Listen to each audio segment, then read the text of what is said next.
¿Qué tal? ¿Cómo está? ¿Cómo le va? Iniciamos una nueva semana en Pulso a través de las pantallas de Antofagasta Televisión. Hoy, lunes 30 de junio, cerramos el presente mes de este 2025.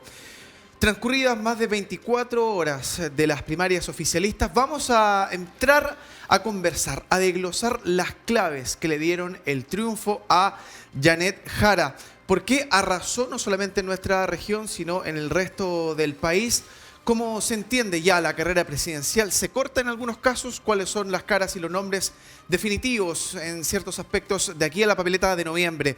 En ese sentido vamos a también conversar sobre la carrera parlamentaria de aquí a final de año, cuando haya en la papeleta nombres que quieren venir a renovar en algunos casos también a nuestra región. Y por último, y no menos importante, vamos a intentar desglosar cuáles son los principales desafíos cuando ya se empieza a allanar el camino para el próximo 16 de noviembre. De eso y más vamos a estar conversando en esta hora de diálogo y debate junto a ustedes. Esta conversación obligada semanalmente a través de las pantallas de Antofagasta Televisión. Paso a saludar rápidamente a nuestros invitados. El panel de hoy, en primera instancia, Waldo Valderrama, concejal del Partido Comunista, Rodrigo Saavedra, presidente regional de Renovación Nacional, y a nuestro panelista, nuestro invitado semanal, el abogado y académico Alfredo Loyola. Como siempre les decimos, a contar de este momento, la invitación queda extendida sobre la mesa para que usted nos acompañe en esta horita de conversación, este espacio que preparamos con mucho cariño para ustedes. Bienvenidos, bienvenidas, esto es Pulso. Pulso.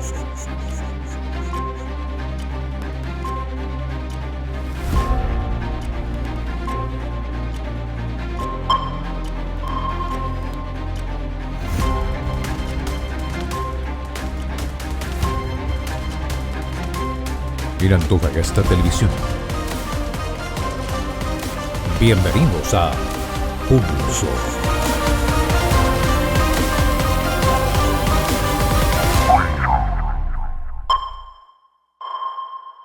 Bien, lo dejábamos anunciado en la presentación del capítulo de hoy. Hay harto que hablar. Vamos a intentar desglosarlo, bien digo, en unos breves minutos de conversación entre este panel a quien agradecemos su presencia. A ver, resultado final oficial de acuerdo al CERVEL en nuestro país en las primarias oficialistas de ayer domingo.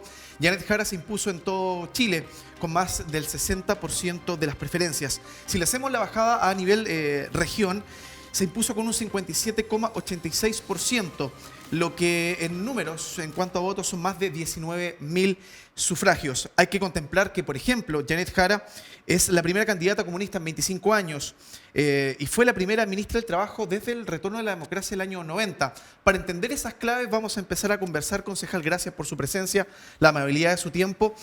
¿Por dónde pasa el triunfo apabullante en algunos casos, ¿no?, de Janet Jara versus los demás candidatos y candidatas oficialistas? Bienvenido, gracias por estar.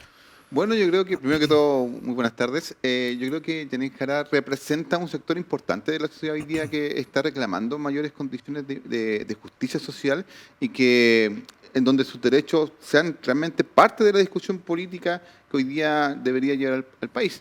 No solamente el tema de seguridad, sino que hay un montón de otras cosas que hoy día no han sido escuchadas. Tuvimos un proceso de estallido social donde muchas de las demandas que hoy día habían en ese momento, hoy día no han sido resueltas, como el tema de pensiones, porque hoy día se generó una reforma en el tema de pensiones, pero también hay que reconocer que no era todo lo que nosotros esperábamos y tampoco es todo lo que la gente reclamó en ese momento. Hoy día queda mucho trecho por seguir construyendo y yo creo que Janet Jara está representando dentro de nuestro sector, que es la izquierda, centro-izquierda, esa ansia de seguir avanzando en la construcción y en ganar nuevos derechos sociales. A ver, Rodrigo, bienvenido también, lo saludo de paso. ¿Cómo ve la oposición el triunfo ayer de Janet Jara, entendiendo que en su momento ustedes fueron, me refiero a ustedes, ¿no?, como las derechas, bien categóricos en decir nosotros vamos directamente a la papeleta de noviembre? ¿Cómo se toma este triunfo de Janet Jara, que sea una candidata comunista con todo lo que eso significa? Porque también hay que entender que, por ejemplo, fue poco el electorado, ¿no?, que fue a sufragar el día de ayer, 1,4 millones y un poquito más, lo que representa menos del 10% del padrón electoral ampliamente habilitado para sufragar. ¿Cómo se toma desde la oposición? Bueno, sin duda se vio que Janet hizo una buena campaña, se desdibujó un poco de su casa y eso hizo que tuviera una cercanía, pero a nivel de votación o de los números no superaron mucho más allá lo que tienen como base electoral. Yo creo que hoy el más damnificado, el niño que quedó solo es la democracia social, los partidos de la continuidad del gobierno. Yo creo que ahí hay una respuesta de parte de todos los que fueron a votar, que un 10%, o sea, el 90% del electorado no fue a votar, porque obviamente no se siente identificado con la propuesta de los candidatos de, entre comillas, la centroizquierda, pero es la izquierda de tomo y lomo. Y ahí hay una señal importante. Comparativamente las últimas primarias, desde que hay primaria, es la votación más baja que tienen y no superan un poquito más de 100.000 votos la que tuvo Jadwe en las primarias anteriores. A ver, Alfredo, bienvenido. Gracias por estar como siempre acompañándonos. O sea, dan una mirada más panorámica, un poco más objetiva de lo que se vio ayer reflejado en las urnas. ¿Por qué te lo menciono? Yo hoy día he revisado en la tarde, por ejemplo, la portada del medio El Desconcierto, titulaba lo siguiente, comillas, un nuevo rostro para un viejo temor. Lo mencionamos hoy día también en otro programa en la mañana. De repente la etiqueta del Partido Comunista genera en algunos sectores todavía de la sociedad chilena ciertas aprehensiones. ¿Cuál fue la clave quizás de Janet Jara al desapegarse primero de su rol hasta cierto punto como ministra de Gabriel Boric, del actual gobierno, y también descomunizarse? Es un fenómeno que se ha venido hablando en la última semana y que lo vimos reflejado ayer en la papeleta. Gracias por estar, Alfredo. Gracias, Eduardo. La verdad es que ayer vimos nosotros un triunfo abrumador de Janet Jara en la fila. ¿Esperable? ¿Esperado? La verdad que no sí. Tanto? La verdad es que eso era sumamente esperable. ¿Esperable por qué? Porque al final con lo que vimos nosotros, lo que fueron la campaña y las primarias, vimos nosotros una habilidad comunicativa de Janet Jara. Janet Jara es un personaje con un carisma notorio, que dentro de las filas de la izquierda demuestra que en cierta forma es la representante de ese grupo.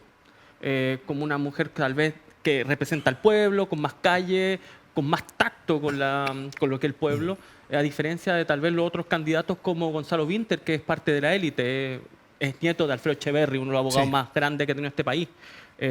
Por otro lado, Carolina Toá es hija de quien fuera ministro de Allende, o sea, es parte de la élite política. Y Jaime Mulet también es parte de ese grupo. Si bien tiene un perfil regionalista, estamos hablando de 3 candidatos que vienen de la élite o de sectores acomodados. En cambio, Janet Jara es oriunda de Conchalí. Claro. Entonces eso llega al final a la ciudadanía de izquierda y al final generó ese carisma, esa llegada que se reflejó en el voto. Eso en primer lugar. En segundo lugar, Janet Jara tuvo una habilidad comunicacional para manejarse bien, incluso en las respuestas complicadas. Logró zafar preguntas difíciles que tienen que ver precisamente con el punto débil que tiene precisamente el Partido Comunista, que tiene que ver con su fidelidad, su lealtad con, por ejemplo, lo que pasa en Cuba y Venezuela. Ahí yo creo que, por una parte, lo respondió tibiamente, pero pudo haber sido peor. Lo que fue respecto a la pregunta si en Cuba se violan los derechos humanos, ¿ya? Logró zafarlo de manera, ya en cierta forma pudo llegar a puerto, lo que pudo haber sido complicado. Sin embargo, tiene siempre una respuesta asertiva, a diferencia de lo que pasó con Carolina Toá, por ejemplo, que ella llegó más a la descalificación, llegó más a buscar, por así decirlo, la consigna anticomunista, y también por el otro lado de señalar de que ella era la mejor candidata para enfrentar al candidato de derecha en una eventual segunda vuelta. Eso en primer lugar. Y en segundo lugar también su grupo no le apoyó mucho con las declaraciones. Recordemos lo que dijo el señor Landerreche, que al final eso ya fue, por así decirlo, ponerle ya la lápida desde un principio a lo que era la candidatura de Carolina Toá. Entonces ahí vimos nosotros que por una parte ella hizo una buena campaña y tuvo también además malos competidores, porque la campaña de Gonzalo Vinter no fue muy buena. Ya de verdad cometió muchos errores comunicacionales, y la candidatura de Jaime Mulet, la verdad es que no tenía ni pies ni cabeza en un principio, desde un principio. Entonces eso por un lado, y por otra parte nosotros vemos también que ahí existe yo creo que el gran problema que tendrá después Janet Jara. ¿Cómo llegar hacia ese centro? ¿Ya? Porque estamos hablando de que representa al Partido Comunista. Entonces, yo me voy a quedar ahora con lo último que dijo, y no sé si lo veremos nosotros al final cuando lleguemos nosotros a la elección en primera vuelta. Dijo hoy día mismo: soy la candidata de la coalición de centroizquierda, no del Partido Comunista. Entonces, estamos viendo nosotros acá un fenómeno, por así decirlo, de moderación.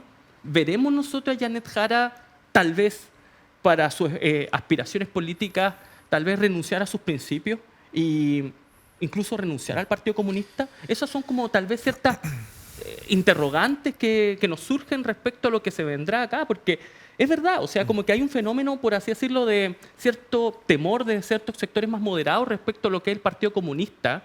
Pero por otro lado, yo creo que, y esto es una mochila que cargaban todos los candidatos del oficialismo, que es el antioficialismo también, que hay un temor de cierto grupo que no está de acuerdo ya con lo que fue el gobierno del presidente Boric.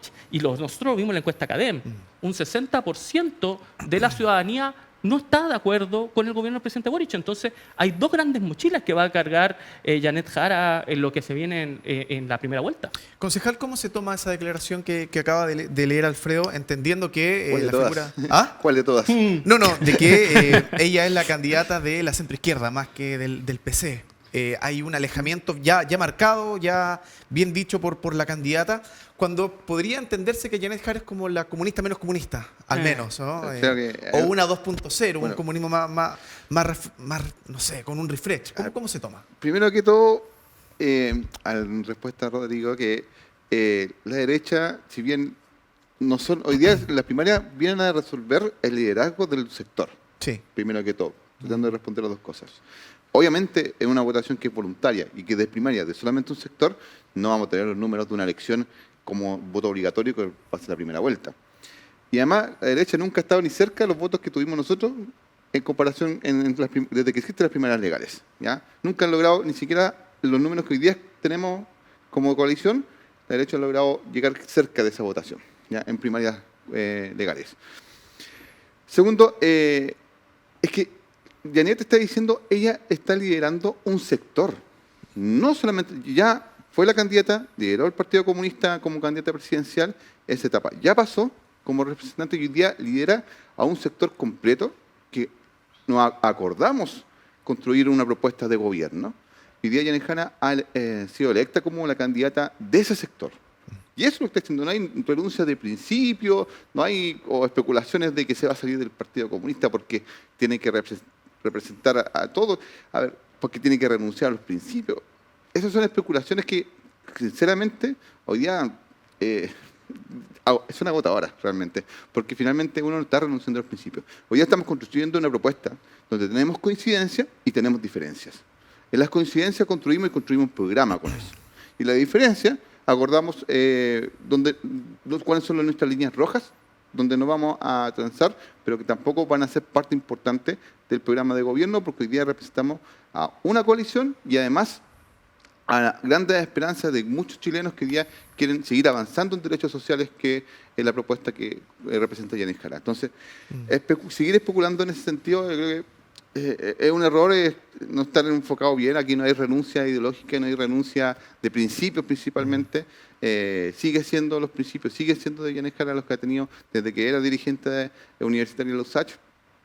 Y hoy día solamente toca un rol de liderar un sector que es amplio y es diverso por lo demás.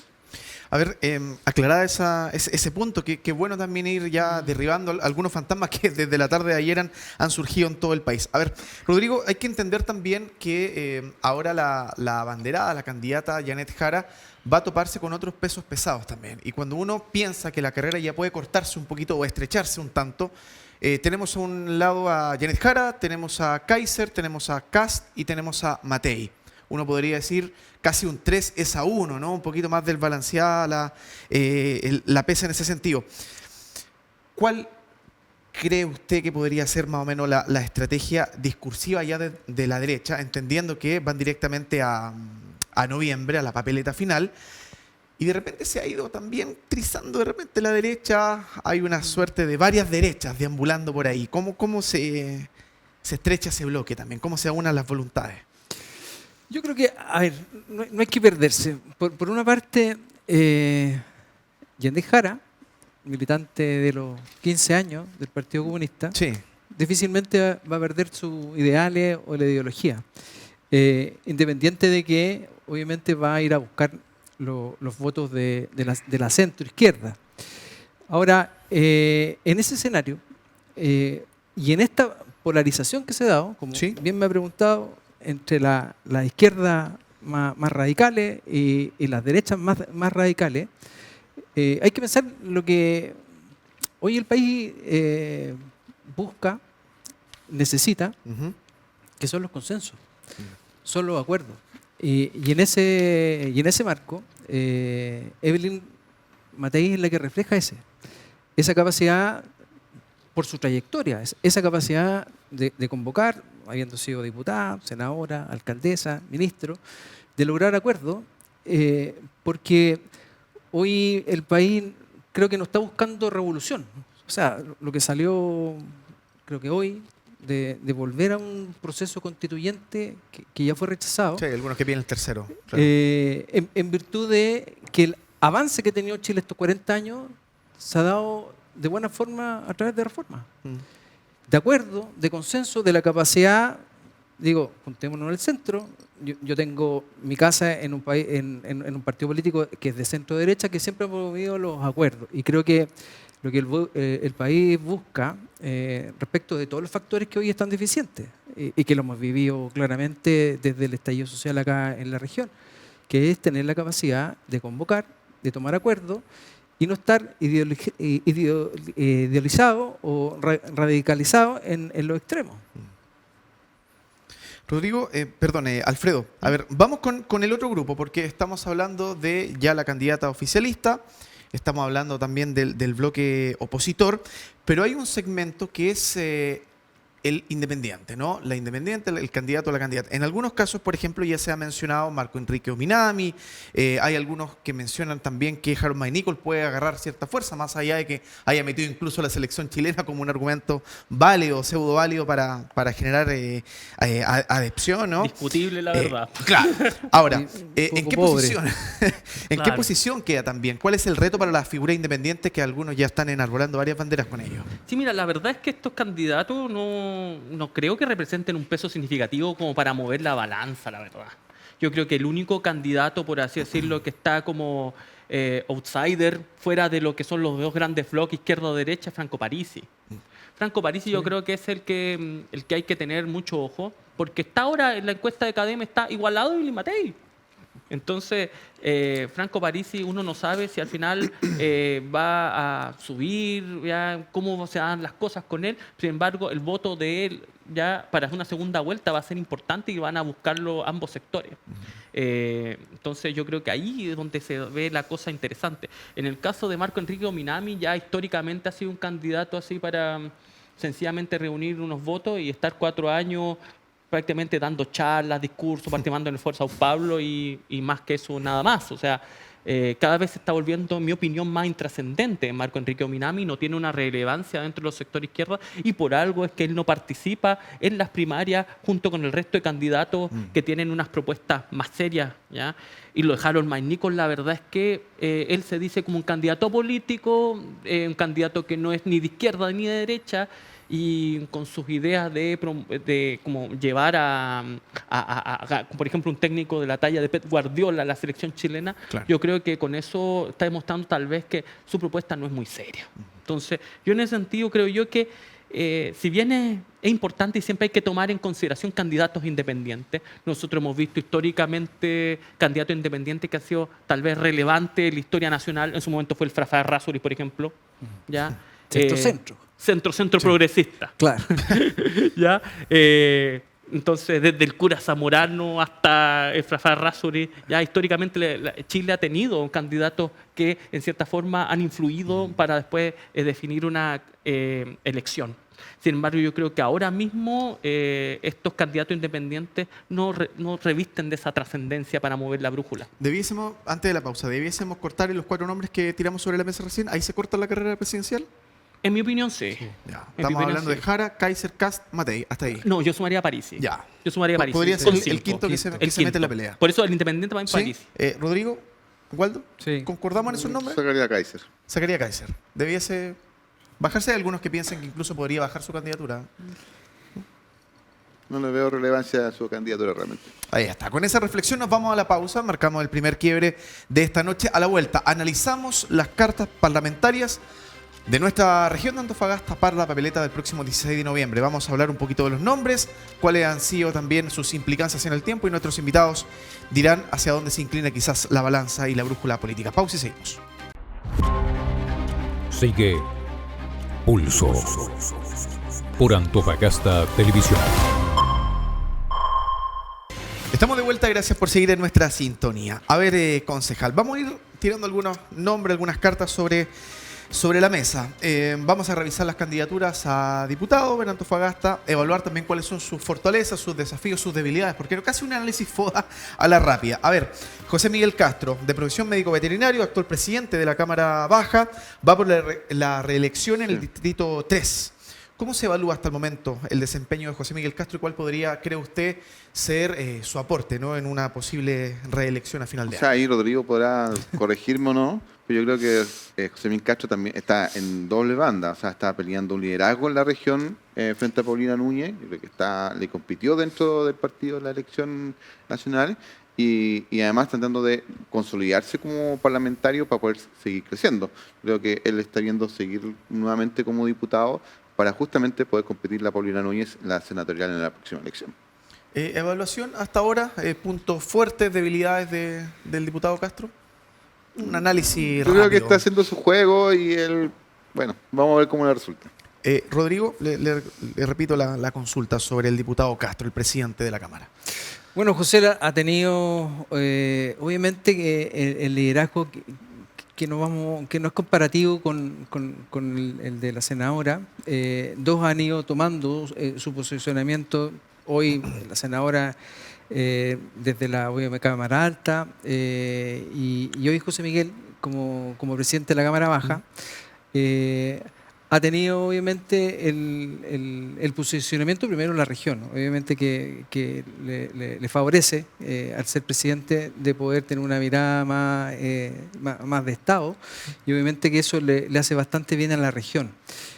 Sin duda es nuestro candidato a la reelección junto con Daniela Castro, una joven abogada que tuvo una muy buena presentación en la elección a constituyente, sacó una muy buena votación, es una mujer, chuquicamatina, conoce bastante bien la región y obviamente que en este proceso, esta dupla que nosotros esperamos que ¿por qué no?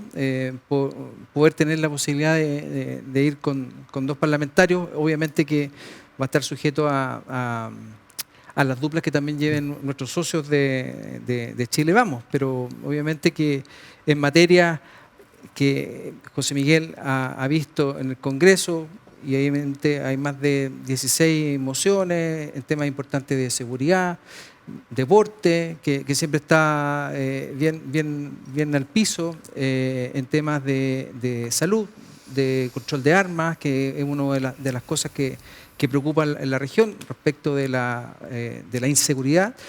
Creo que he trabajado en este abanico de los temas que obviamente aquejan y son necesarios para, obviamente, recuperar muchas de las cosas que se han perdido los últimos años. Alfredo, ¿comparte con alguna de las visiones de los invitados? Tu análisis breve también sobre el mira, desempeño de Castro. La verdad es que en el caso del diputado Castro, acá lo que preocupa tal vez dentro de lo que es Renovación Nacional es que efectivamente vemos ahí una fragmentación. Las dos grandes fuerzas, como mencionó Rodrigo, ¿ya? Paulina Núñez y el diputado Castro, ya van por la vereda opuesta porque Paulina Núñez apoya a Daniela Castro. Entonces ahí, si bien Paulina Núñez es una figura importante, tuvo una alta votación siendo electa senadora, ¿podemos nosotros ver acá un caudillo que reúna fuerza y podamos, o sea, acá ver que Renovación Nacional tenga a sus dos candidatos electos como diputados? Yo lo veo difícil. ¿Ya? Entonces, como es el sistema DONT, ya de proporcionalidad, no sé si acá uno de los dos sea un gran caudillo como para reunir mucha votación y que uno arrastre al otro. Yo no veo esa figura, al menos. En el caso del diputado Castro, tal vez la contra que le puedo ver yo es que por su rol como presidente de la Cámara de Diputados, tal vez ha perdido ese rol de involucrarse ya de lleno con la región y ha tenido un perfil mucho más nacional, involucrado ya más con asuntos propios de su gestión, y ha perdido como ese terreno dentro de lo que es acá la localía al final, ¿cierto? Estar dentro de la región. Yo creo que eso tal vez pudiese ser un problema ya que tendrá que solucionar ya en este tiempo electoral. Perfecto, ahí dejamos la conversación con José Miguel Castro. Concejal, vamos con el siguiente nombre, la diputada Giovanna Ahumada, un liderazgo emergente, actual diputada jefe de bancada del Partido de la Gente, está buscando repostularse por el distrito número 3. Lo mismo, análisis sobre lo que ha sido la gestión y cuál podría ser su carta también de presentación. ¿Giovanna Ahumada no había cambiado de partido? ¿Que Giovanna salió del partido PDG? Sí, social Perdón, cristiano. social cristiano. Ella entró como Sí, diputada social cristiano. por el PDG y hoy día está en el Partido Social Cristiano. Sí. Mire, yo realmente no conozco mucho el trabajo que no se ve, más allá de declaraciones. A ver, yo creo que hoy día, y en general, y aquí voy a hacer un comentario caracterizando a Giovanna Ahumada, pero de lo que pasa en general en todos los diputados que hoy día tenemos en competencia, los que van a la reelección, que han tratado de levantar algún discurso que tiene poco fondo y mucho de luces. Hemos visto en Jaime Araya, en el diputado Videla, que tiene una gran popularidad por lo demás, pero si tú vas a analizar el trabajo, y José Miguel Castro también, el trabajo parlamentario que es profundo, que es impulsar, desarrollar y plantear proyectos de leyes para ir justamente adecuando las necesidades de la ciudadanía y buscar estos acuerdos para poder avanzar como país. Y cuando tú ves sus declaraciones, cuando ves su trabajo de redes o mediático, no ves las consistencias necesarias que para mí debería tener un parlamentario, que obviamente tiene que ser conocido, comunicar bien y hacer todo ese trabajo, pero tiene que tener la consistencia en tu trabajo parlamentario de cómo estás levantando proyectos legales para poder justamente ir respondiendo a la ciudadanía. Y eso en general, y no solamente en Giovanna Ahumada, sino que también lo repito, los otros parlamentarios que hoy día van a la reelección, lo veo mucho. Y la falta de profundidad en el trabajo de los parlamentarios que tenemos hoy día. Rodrigo, ¿ha impactado de buena manera o no? Usted me responderá el me liderazgo tiré todo de... encima. ¿Sí? ¿Perdón? Me tiré a todo encima. Está bien, es parte de la conversación acá en Pulso. A ver, Rodrigo, ¿ha impactado, le preguntaba, el liderazgo de la diputada Ahumada, el levantar un poquito, darle visibilidad, un poco más de caja de resonancia al partido que ella representa, que quizás en el antofagastino común y corriente de a pie no tiene tan presente el nombre del Partido Social Cristiano? ¿Cree usted que ha servido para al menos levantar ciertos nombres? Me pasa con esto de los cambios de partido de las casas que se pierde un poco la esencia de a quién están representando. ellos mismos, yo la he visto a ellos mismos, pues. Lo he visto que el último tiempo ha ido apareciendo en respuesta a algunas réplicas que han salido de los mismos medios. O sea, los medios levantan alguna situación contingente y acto seguido hacen sus réplicas de voy a abordar tareas. Pero no veo un trabajo en donde uno pueda revisar en las páginas del Congreso mociones de ley, que en definitiva, dentro de los dos roles que tienen, fiscalizar, no veo una acción proactiva respecto de la fiscalización y temas hay muchos. Y por otro lado, no sé en qué están las propuestas que tengan que ver con la necesidad que tiene la región. Entonces, supongo yo que se van a activar más en este periodo, que obviamente van a sus reelecciones y probablemente los vamos a ver más en los medios levantando Fiscalizaciones probablemente. Claro, algunos Claro. discursos, fiscalizaciones. Alfredo, la semana Por pasada ejemplo, teníamos... Por ejemplo, disculpa. Por Concejal. ejemplo, ¿cuál es el tema más importante que tenemos acá en la región? El tema vivienda. ¿Ya? No solamente el tema de migración, también el tema de vivienda. Sí, la sin duda. falta, la proliferación de campamentos, qué sé yo. Y hoy día veo las propuestas parlamentarias y el trabajo de los parlamentarios que realmente no han hecho ninguna propuesta concreta frente a cómo abordar el tema el tema habitacional y la construcción de ciudades más amigables. Y hoy día no ve propuestas y uno queda, ya, pero ¿y ¿Se puede entender el por qué ninguno quizás desde su mirada incluye el tema habitacional? ¿Habría una lógica detrás de eso? ¿Por qué no está como un porque tópico quizás no importante? tienen capacidad para dar respuesta a eso? Es un tema desconocido. Rodrigo, Yo creo que los Pero es un tema parlamentarios... importante de la región. Tremendamente. Un Hoy, parlamentario no puede estar ajeno a los temas más importantes de la región. los campamentos del 2022 a la fecha crecieron de 85 a 116. Ujú. De 6.000 familias a 9.000. O sea, estamos hablando de que hoy en 116 campamentos hay una población de casi 30.000 habitantes, un poquito más. Eso es una comuna.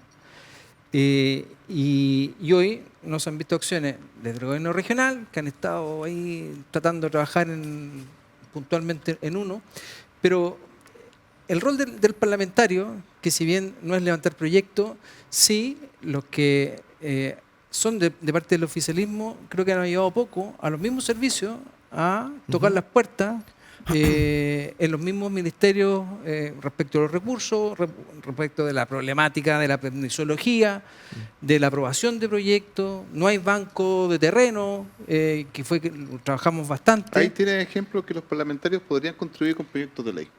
Perfectamente pueden ayudar en eso. Y eso no se ha visto. A ver, Alfredo, yo te consultaba, la semana pasada teníamos sentada acá a la diputada Humada y ella, claro, contaba que ha intentado perfilar su rol como legisladora a un tema mucho más social, más de fiscalizar, más de estar en terreno, algo similar a lo que ha hecho el diputado Videla, tratar de acercarse con temáticas más cotidianas, ¿no? Ella nos contaba eso. ¿Tú sientes que por allá es el camino que hay que seguir recorriendo con los las nuevas caras que se presentan? ¿Por qué te lo digo?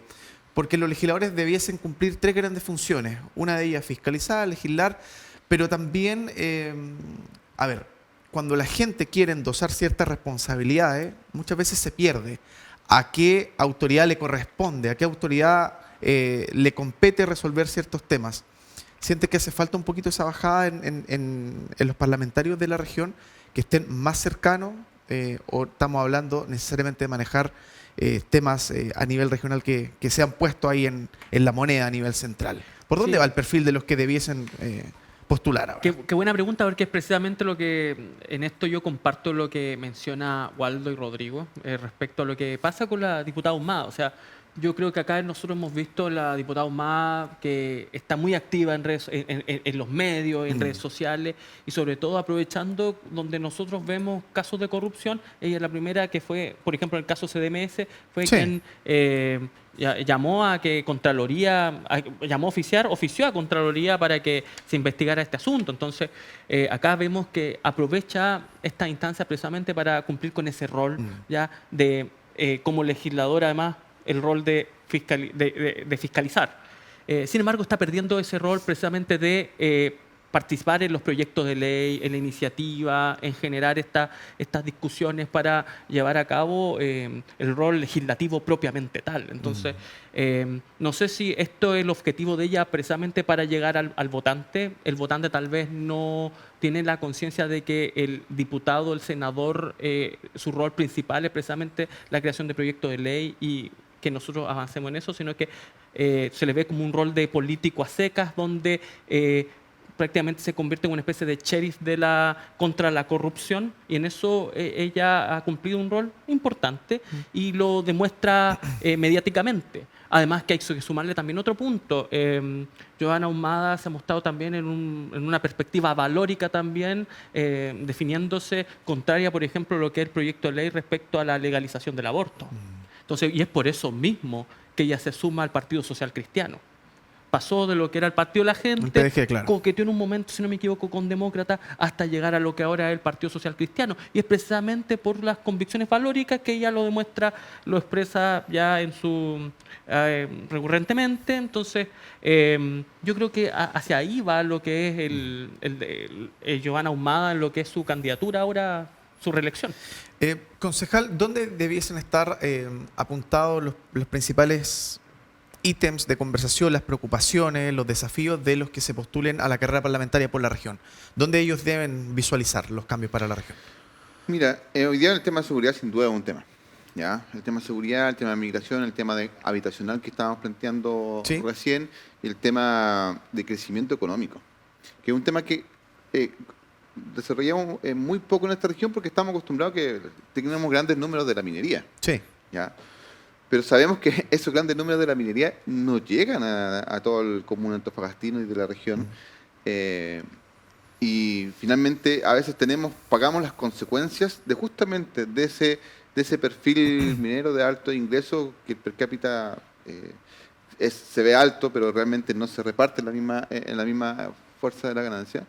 Y hoy día tienes esta gran brecha de personas que no pueden acceder, por ejemplo, a un crédito hipotecario para comprarse una casa, que bien tienen buenos ingresos para el promedio del resto del país, pero que en esta región no son suficientes para adquirir una vivienda.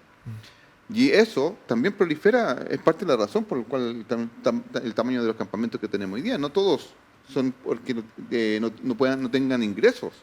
Y a veces se critica, hay memes que te dicen que una vivienda en un campamento y en el interior es totalmente bien acomodado. Y es porque esa familia no solamente tiene ingresos, pero no hay muchas opciones en Antofagasta y en esta región por el alto costo de la vivienda. Y al final, ¿qué te genera? Es que tú tienes ingresos, pero no puedes entrar al mercado formal porque el mercado te está exigiendo mucho más.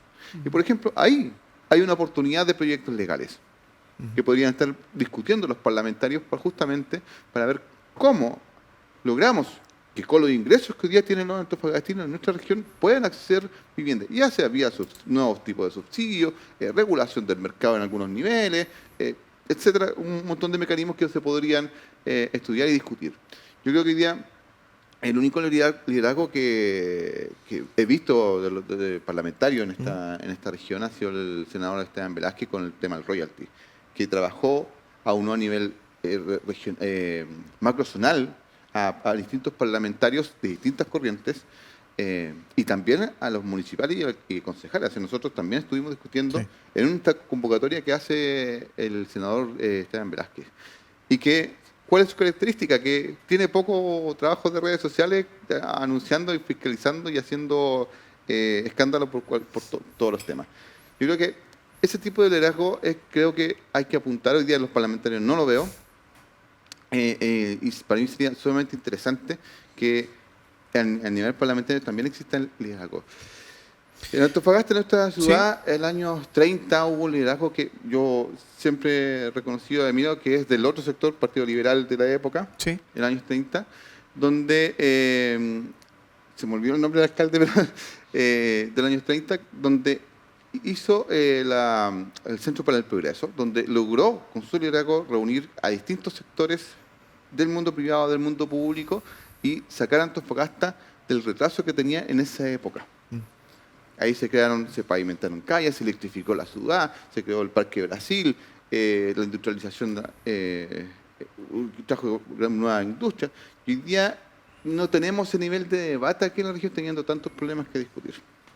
Con esa reflexión nos vamos a ir a la pausa. Le vamos a dejar también enganchada la pregunta a Rodrigo sobre los temas no resueltos en la región. ¿Cuáles son los principales desafíos? Pero más allá de pensar en lo que pueden ser campañas políticas de aquí a noviembre, lo que se tiene que empezar a actuar y a trabajar hoy en día, 2025, pensando a futuro. Pausa y volvemos. No se separen. Sigue Pulso por Antofagasta Televisión. Gracias por seguir del otro lado. Estamos haciendo Pulso a través de las pantallas de Antofagasta Televisión. Rodrigo, vamos con algunos tópicos importantes, ¿no? Materia de conversación obligada, temas irresueltos en la región de Antofagasta. Por ejemplo, ya que recién se deslizaba, se esbozaba el tema presupuestario, económico. Solo un dato, únicamente el 11% del presupuesto está actualmente siendo ejecutado, lo que ha retrasado, por ejemplo, la implementación y la puesta en marcha de varias obras. Eso habla quizás de alguna inconsistencia en cuanto a coordinación interinstitucional. ¿Cómo se puede trabajar de manera coordinada y proactiva también, Rodrigo, entendiendo que cuando el antofagastino empieza a ver demoras, empieza a ver irregularidades, se va perdiendo también la confianza en la institucionalidad a cargo, ¿no? de las obras? Sí. A mí me tocó vivirlo como director del Servi y como intendente. Sí. Y claro, a veces es fácil echarle la culpa al empedrado, pero creo que ya, si hablamos desde la ejecución del gobierno regional de un 11% en marzo, tiene que ver con una falta de gestión efectiva. Cuando un gobernador o un delegado presidencial tiene además a su gobierno y tiene también sus parlamentarios, perfectamente las cosas pueden pasar. Echarle la culpa de que el otro servicio no ejecutan tienen que ver con una problemática de gestión interna en los mismos servicios. Recién conversábamos en que problemas como Avenida Ejército, que es un eje estructurante importante para el sector sur, tiene su símil en Pedro Aguirre Cerda, que tuvo las mismas problemáticas, de que costó mover los postes, las canalizaciones, etcétera, pero los parlamentarios pueden ser un agente importante de apoyo para que los servicios, que a veces no andan tan rápido como necesita la ciudad, hagan su pega y la hagan rápido. Yo quería abordar el punto en el sentido de que, como decíamos acá, esta región es el PIB del país, pero resulta que mensualmente más de 100.000 personas se van a vivir fuera de la región. Son 100.000 personas, y pueden ser poco más, poco menos, que no viven aquí, que no consumen aquí, y por lo tanto esos recursos no quedan en la región. Claro. Por lo tanto, la demanda que existe hoy de vivienda no se atiende porque esas personas no viven aquí. No están, claro. Nos tocó ver muchas veces a personas que le entregamos vivienda social, que factor que salta ahora, contribuciones, no alcanzan a pagar las contribuciones y se tienen que, en algunos casos, ir incluso a un campamento y arrendar su vivienda. Y eso tiene que ver con los déficits de trabajo, de alguna forma bien remunerado, claro, para poder salvar la caja mensual, que esta región es cara comparada con las del sur. Entonces, es tremendamente importante que los parlamentarios, los que se van a reelegir, hagan ver esta situación a las empresas, que cambien a lo mejor sus turnos, el 4x3 o el 14x14, que es súper cómodo trabajar 14 e irse 14 días a vivir a otra parte, que empiecen a mutar, que empiecen a quedarse más en las ciudades, en Antofagasta. Sierra Gorda es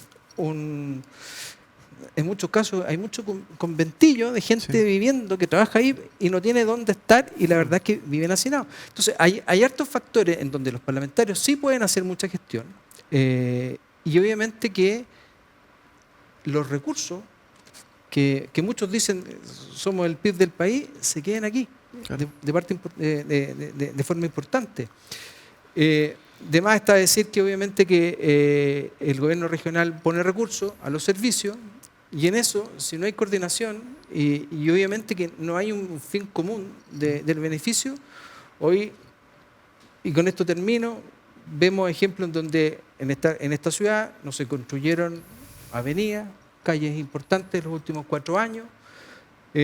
Van a salir probablemente los resultados de la ejecución del plan de emergencia de vivienda, que van a decir, llegamos a los 17.000, claro, pero si uno ve el desglose, 6.000 viviendas fueron las que dejamos nosotros construyendo, 5.000 son las que están ejecutando, y va a aparecer un número bien mágico que va a hacer que reparaciones de techo, subsidios que todavía no se entregan o proyectos que están en formulación van a hacer ese paquete. Pero la verdad que aquí se está faltando la verdad a la ciudad, en donde con mala gestión, con poco apoyo, poca colaboración, no estamos o nos están dando las soluciones en algo tan radicalmente importante como son las viviendas.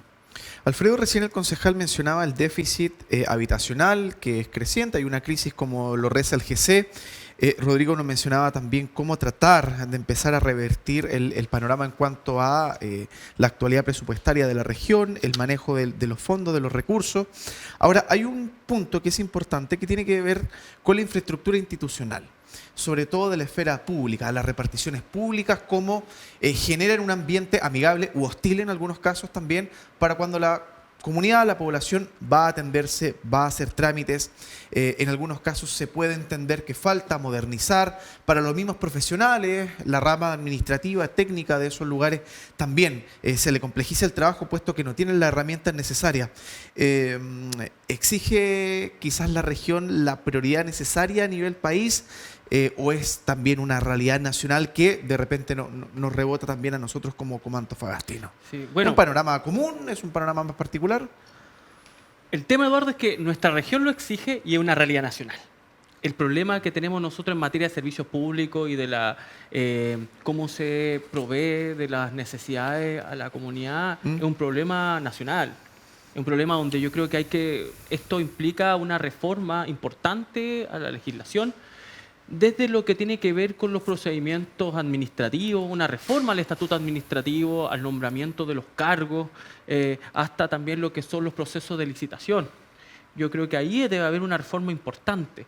Por otra parte, eso implica que debe existir, para que la atención sea más oportuna, para que exista un perfeccionamiento, yo optaría para un proceso de desburocratización de los servicios, ¿ya? Y que paulatinamente nosotros veamos, porque este es el gran problema que tenemos nosotros. Cuando tú me mencionabas, Eduardo, el problema puntual de Antofagasta, el excesivo centralismo, ¿ya? Y nosotros hasta ahora, y con los proyectos de ley que han surgido para promover la descentralización, no lo hemos visto en la práctica, ¿ya?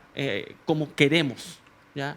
Si bien esto está en la ley, nosotros vemos un contenido, nosotros no lo hemos visto como queremos en la práctica y debemos avanzar a un perfeccionamiento de la ley, a un proceso de descentralización, ¿ya? En materia interna, ¿ya? ¿Para qué? Para acelerar la toma de decisiones, para ser más eficientes. Y eso implica que también el destino, porque tú cuando mencionabas del presupuesto, ¿cierto? El destino de los recursos sea más rápido, más pronto, la atención sea más eficiente. Eso implica que se faciliten y evitar todo lo que son los vistos buenos, pasar de una autoridad a otra para tomar una decisión. Entonces creo yo de que para ser más eficiente, soy de la idea de avanzar en un proceso de desburocratización y un proceso de descentralización interno. A ver, cuando hablamos, concejal, de descentralizar internamente la región y la ciudad, usted bien lo sabe, el cuerpo concejal es el nexo directo entre la primera autoridad comunal y la gente, la junta de vecinos, el ciudadano común y corriente. Estamos hablando que Antofagasta también se descentralice como región, o sea que no todo pase acá en la capital regional, sino que también en las 8 comunas restantes, pero dentro de nuestra ciudad también hay sectores que pareciera postergados, invisibilizados, y hay otros en lo que suele pasar de todo, en el sentido que hay inversión, hay mejoras, hay un poquito más de rapidez en tramitar algunos proyectos. ¿Cómo se trabaja eso? ¿Cuál es la sensación que ustedes como concejales que vienen ingresando también de diciembre a la fecha han podido percatarse, ¿no? en la conversación con el nuevo alcalde, con las autoridades de turno y también con el ciudadano? Mira, es un debate, este es el segundo periodo por si acaso, yo 4 No, años. claro, pero me refiero como reingreso. ¿Cómo se llama? Es un debate bastante interesante porque, por ejemplo, en datos duros, casi el 90% de la inversión pública está por debajo de la línea del tren y cargado para el sur, ¿ya? Sí. Nosotros tenemos una desigualdad de inversión pública enorme y de privada también. Entonces, es difícil decidir cómo se resuelve. Aquí, claro, uno de los temas más importantes es entregar más poder a la capacidad local de producir estos cambios. Y es un debate que se ha dado, bueno, de hecho de ese debate nacen los gobiernos regionales electos democráticamente, ya no designados por el nivel central. Entonces, estamos en proceso también de construir estos gobiernos regionales que se tengan poder. Hasta el segundo periodo que tenemos un gobernador electo democráticamente. Sí. Y que han peleado nuevas facultades justamente, por ejemplo, de el gobierno regional pueda ejecutar proyectos. Anteriormente solamente el gobierno regional financiaba proyectos de otras carteras y eso era un tema muy importante. Lamentablemente la estructura estatal, yo coincido, avanza lentamente, muy burocrática y que a veces limita la capacidad de poder invertir y responder más rápido a las necesidades de la gente. Un proyecto, y para hacer claridad con Rodrigo, es un proyecto grande de infraestructura, no se demora 2 años en producirse en todos los estudios que tienen que llevarse, son hasta 6 años que se demora. Es decir, los grandes proyectos que inaugura un gobierno o que ejecuta un gobierno, por lo general, vienen del gobierno anterior. Claro, son ¿Ya? traspasados. Entonces, yo recuerdo cuando me tocó CCDMI el 2014 al 2018, cuando veníamos del gobierno Piñera 1, donde se habían construido 484 viviendas en la región de Antofagasta, y había un problema habitacional enorme. En esa época era la necesidad de 33.000 viviendas, y se generó un plan habitacional. Se construyeron, muchas de esas viviendas se terminaron de construir en el segundo periodo de Piñera, Sí. y hoy día, pero ese plan, por suerte, tuvo consistencia, y hoy día se siguió, pasó al gobierno Piñera y se siguió trabajando en ese proyecto. Y hoy día se le hizo un nuevo impulso también en el proyecto en el gobierno del presidente Boric, donde además se tomaron otras medidas también justamente para impulsar más la construcción. Que quizás sus resultados materiales van a pasar en el próximo gobierno. Y eso hay que ser claro, hay que esos son los tiempos que se demoran. Yo apuesto a entregar más poder y más capacidades también a los poderes locales para poder producir estos proyectos que la ciudadanía necesita. Y hay una deuda histórica acá en Antofagasta, que es la planificación urbana de la ciudad. Hoy día, lo mencionaba decía Rodrigo, la única vía estructurante que tiene la comuna, por ejemplo, en Antofagasta, es la costanera. Es una vía que tiene 2 carriles por lado.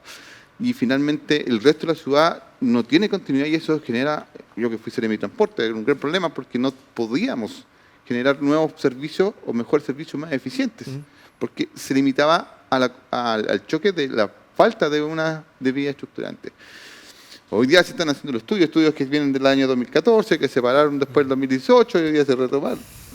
Y estudios, no sé si se recuerdan el estudio del Metrocable y el tranvía, que hoy día se está retomando. Bueno, esos estudios vienen de antes del año 2014, Sí. por ejemplo. A ver, Rodrigo, me quiero enganchar de lo que menciona Waldo cuando hablamos de tener una lógica concordante en la vialidad de Antofagasta, porque parece que con la implementación de la ciclovía rediseñamos con el lápiz y el compás un poquito chueca la ciudad, ¿no? No sé si la regla y la escuadra estaban muy bien calibradas, porque de repente la sensación que queda en la gente es que cuando se invierten en megaproyectos, unos cerros de plata, de repente en la práctica la aplicación no es tan buena. Y lo que se diseñó y se tenía pendiente hace 5 años, lo más probable es que ya no es aplicable en Antofagasta, porque Antofagasta en 5 años ya no es la misma. Si vamos a implementar algo que se venía arrastrando hace años, hay que aterrizarlo a la realidad del momento presente, ¿no? No sé cómo usted lo ve, entendiendo que fue también autoridad en varias carpetas que hoy están ahí en entredicho, por ejemplo el Servio. Sí, a veces uno piensa que está la carreta delante de los bueyes, pero hay que partir de la base de que el 80% de los instrumentos de planificación están desactualizados. O sea, yo creo que el único, que es el 11%, el de Sierra Cuerda, que se aprobó el 2020. Pero hay un instrumento que es el Plan Comunal de Antofagasta, que lleva 15 años pensándose, plan regulador, y un poquito más probablemente. Entonces, cuando los instrumentos de planificación, si bien no son instrumentos de proyectos, sí definen las condiciones para que la ciudad se pueda desarrollar. Entonces, efectivamente, hoy Antofagasta es una ciudad larga, angosta, que debiera tener a lo menos 3 columnas vertebrales, la circunvalación, que quedó detenida en un punto porque en Santiago no se ponían de acuerdo. Transporte, obras públicas y el MIMBO, al cual yo pertenecía. y porque tampoco se entienden las realidades que tenemos en la región. Aquí cuesta construir más, tenemos mayores dificultades por el suelo, por la salinidad, etcétera, etcétera. Pero eso no se entiende en Santiago y por eso es tan importante el tema de la descentralización. O sea, dar obviamente las atribuciones a los gobiernos regionales, a los mismos servicios, de abordar las soluciones con los recursos que se asignan a la región. Y en eso entender que estos planes, efectivamente, una vialidad estructurante como Andrés Sabela, como la circunvalación, es un proyecto de 8 años, 10 años por la magnitud. O sea, hay que pensar que la circunvalación pasa incluso por la mitad del vertedero. Sí. Hay que resolver el tema del vertedero. O sea, 20 años. Pasan también por varios campamentos que se encuentran en zonas de riesgo. Además, y no se resuelve el problema cambiándole el uso de suelo o el color, el riesgo sigue igual. No sé qué ha pasado estos últimos 4 años con respecto de las familias que deben entender que viven en una zona de riesgo. Las lluvias de la semana pasada fueron pequeñas, causaron estragos, pero el año 91, el aluvión, en una hora le costó la vida a más de 120 personas. Sí. Entonces, cuando no se entiende, y nadie de esas personas vivía en 91 arriba. Entonces, cuando no se entienden esas dificultades y cuando no la región o los servicios o las autoridades no están empoderados y piden mucho permiso a Santiago, estas cosas avanzan muy lento. Se van entrampando. Sí. Nos vamos a ir despidiendo del programa, agradeciendo la presencia en primera instancia de Waldo Valderrama, concejal del Partido Comunista, el señor Rodrigo Saavedra, presidente regional de Renovación Nacional, nuestro panelista, el abogado constitucionalista y académico Alfredo Loyola. Hoy tratando de desglosar en primera instancia lo que dejó como resultado final las primarias oficialistas ayer domingo, luego abordando la carrera parlamentaria por la región de aquí a la papeleta final de noviembre próximo de este año, y el último punto, pero no menos importante, los desafíos y los temas no resueltos para Antofagasta como comuna, como ciudad y también como región. Nosotros nos despedimos y nos reencontramos el próximo miércoles con usted del otro lado en otro capítulo de Pulso. Que esté muy bien, hasta siempre. Fue Pulso, un espacio de propuestas, lo que marca la agenda. Las decisiones de futuro. Conversaciones y análisis en profundidad. Contingencia y debate. Pulso. Por Antofagasta Televisión.